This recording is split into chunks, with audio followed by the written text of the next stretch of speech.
دیکھیں نا آج مجھے بڑا افسوس ہوا and I have to take out names. Usually میں نیمز نہیں لیتا لیکن میں نصیحت کے طور پہ اللہ تعالیٰ ہدایت دے ہمارے ولاگرز.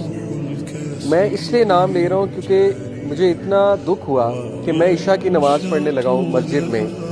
تکبیر ہو گئی, اللہ اکبر ہو گیا, امام نے اللہ اکبر کر دیا, میرے ساتھ 3 بچے کھڑے ہیں.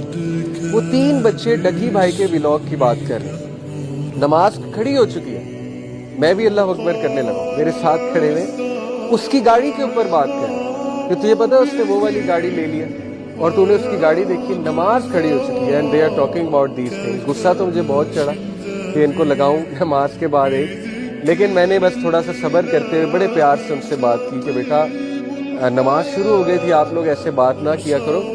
لیکن مجھے دیکھے بڑا افسوس ہوا کہ یہی دجالیت ہے کہ مسجد میں کھڑے ہو کے ہمارے بچے 9-10 سال کے بچے ہیں کہ اس چیز کی بات کریں گاڑیوں کی کہ تو نے اس کی گاڑی چیک کی. تو اس کا مطلب ہمارے بچوں کی ڈیفینیشنز کلیئر نہیں ہے کہ اپنے بچوں کو دین کی تعلیم دیں اور صحیح ڈیفینیشن اور کانسیپٹس ان کے ٹھیک کیے جائیں.